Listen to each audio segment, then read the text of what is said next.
हम लोग कल और परसों क्या पढ़े थे? कारक प्रकरण। कारक प्रकरण के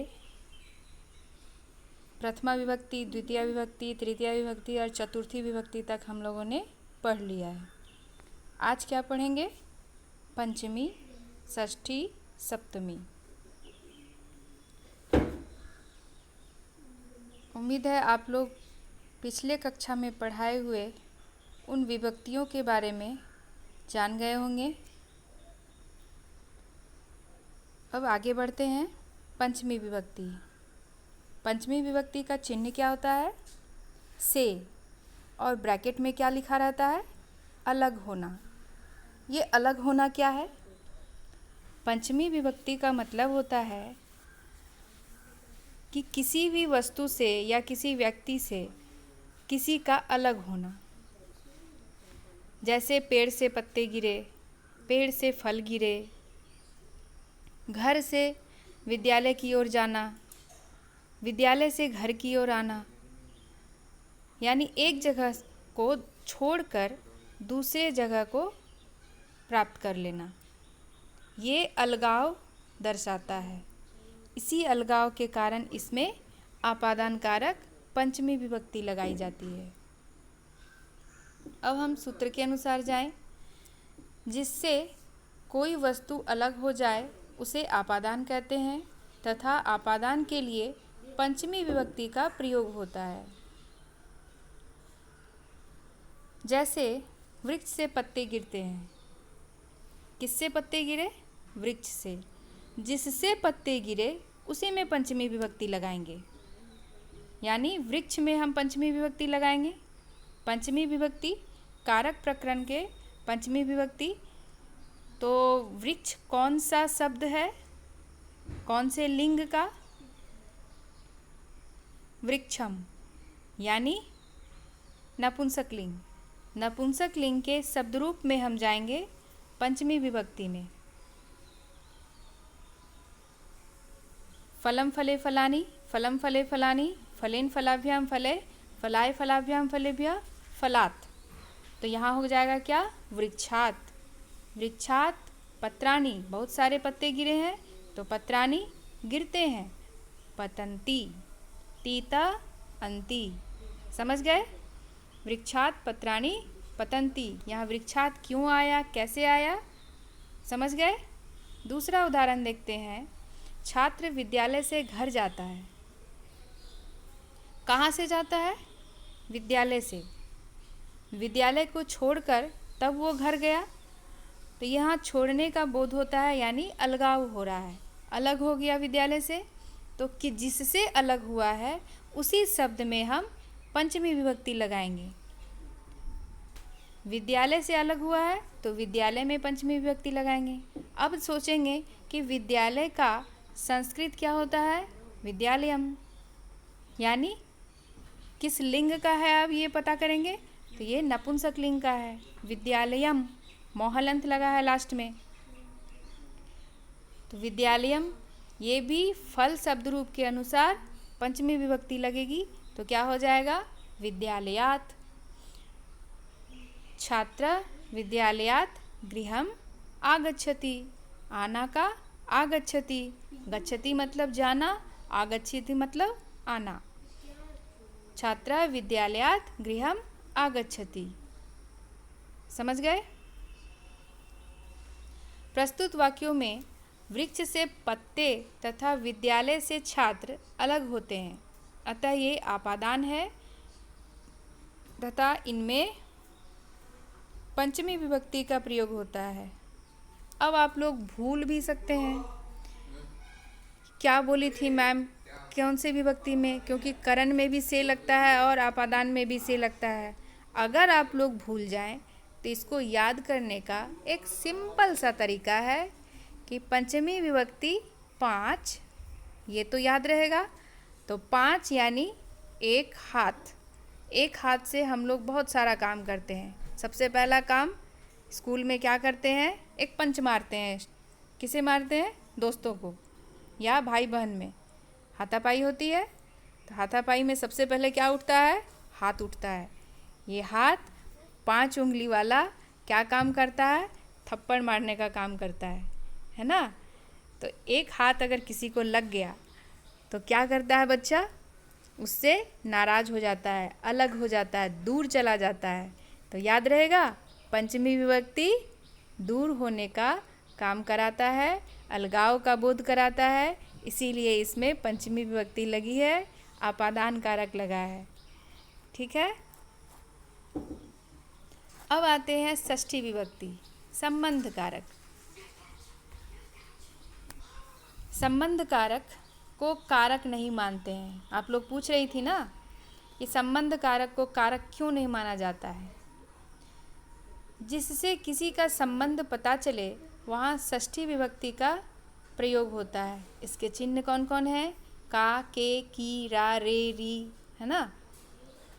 जैसे यह विभोर की पुस्तक है। किसकी? विभोर की।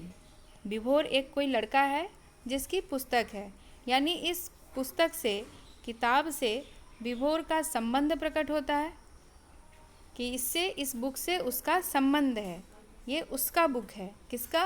विभोर का। तो जिसका बुक है उसी में षष्ठी विभक्ति लग जाएगी। किसका बुक है? विभोर का। तो विभोर में षष्ठी विभक्ति लग गई। षष्ठी विभक्ति का शब्द रूप में जाएंगे। विभोर एक पुल्लिंग लड़का है ना। तो पुल्लिंग के शब्द रूप में जाएंगे।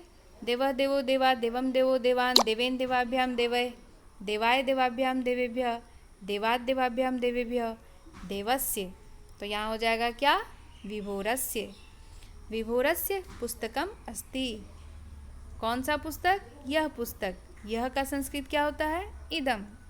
इदम विभोरस्य पुस्तकम अस्ति, है ना सीधा। अब दूसरा उदाहरण देखते हैं। वरुण के पिता जाते हैं। किसके पिता जाते हैं? वरुण के। तो संबंध किसका हुआ? वरुण का संबंध हुआ उसके पिता से। तो जिससे संबंध प्रकट हो, जिसके पिता हो, उसमें हम षष्ठी विभक्ति लगा देंगे, है ना। चिन्ह के अनुसार भी लग सकता है। किसके पिता? वरुण के पिता। तो वरुण में षष्ठी विभक्ति लग गया। तो अभी तुरंत हम लोगों ने देखा है देव शब्द रूप, है ना। देव शब्द रूप के षष्ठी विभक्ति में जाएंगे। क्या हो गया? वरुणस्य। देवस्य तो हो गया वरुणस्य। वरुणस्य पिता गच्छति।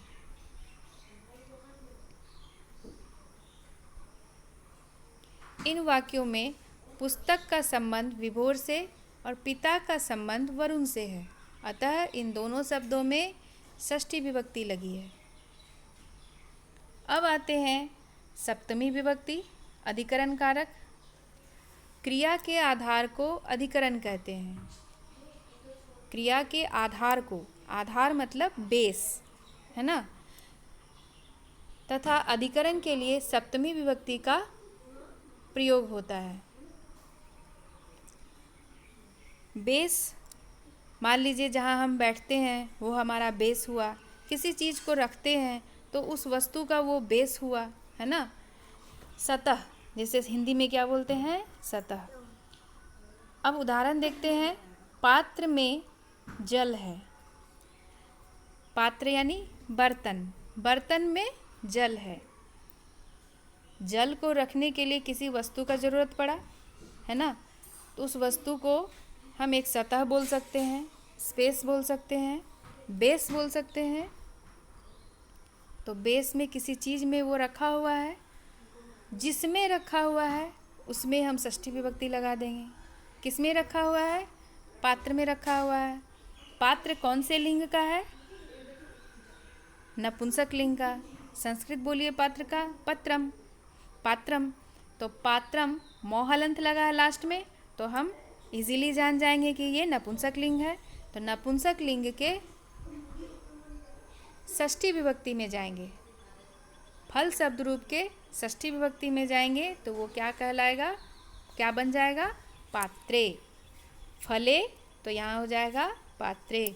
पात्रे जलम अस्ति, बर्तन में जल है। दूसरा उदाहरण देखते हैं। नृप सिंहासने तिष्ठति। राजा सिंहासन पे बैठता है। किस पे बैठता है? सिंहासन पे। सिंहासन उसका बैठने का क्या हुआ? बेस हुआ। तो जिस पे बैठता है उसी में हम अधिकरण कारक सप्तमी विभक्ति लगा देंगे। सिंहासन भी हमारा क्या है? नपुंसकलिंग है। सिंहासनम, सिंहासनम का सप्तमी विभक्ति क्या हो जाएगा? सिंहासने। राजा का संस्कृत क्या होता है? नृपः। नृपः सिंहासने तिष्ठति। तिष्ठ मतलब बैठना। राजा सिंहासन पे बैठता है। राजा सिंहासने तिष्ठति। यहाँ जल के होने और बैठने क्रियाओं के आधार पात्र और सिंहासन है। ये अधिकरण है, इसमें सप्तमी विभक्ति का प्रयोग हुआ है। यह पहले भी बताया गया है कि संबोधन प्रथमा का ही भेद है, इसमें कोई अलग विभक्ति नहीं होती है, इसीलिए संबोधन कारक को विभक्तियों के लिस्ट में नहीं रखा गया है। अब हम पढ़ेंगे आगे उपपद विभक्ति। अभी फ़िलहाल इतना ही। इन चारों को आप फिर से देखिएगा। कौन कौन? चतुर्थी, पंचमी, षष्ठी और सप्तमी। इसे घर में दोबारा पढ़िएगा। इसके उदाहरण को हिंदी में लिख के इसका संस्कृत अनुवाद बनाने की कोशिश कीजिएगा कि आपसे बनता है या नहीं बनता है, या कहाँ दिक्कत आती है। फिर हमसे पूछिएगा, ठीक है? कल मैं बताऊंगी उपपद विभक्ति। जब तक ऊपर वाला आप लोग अच्छे से नहीं समझेंगे, उपपद विभक्ति समझ में नहीं आएगी। ठीक है, आज के लिए इतना।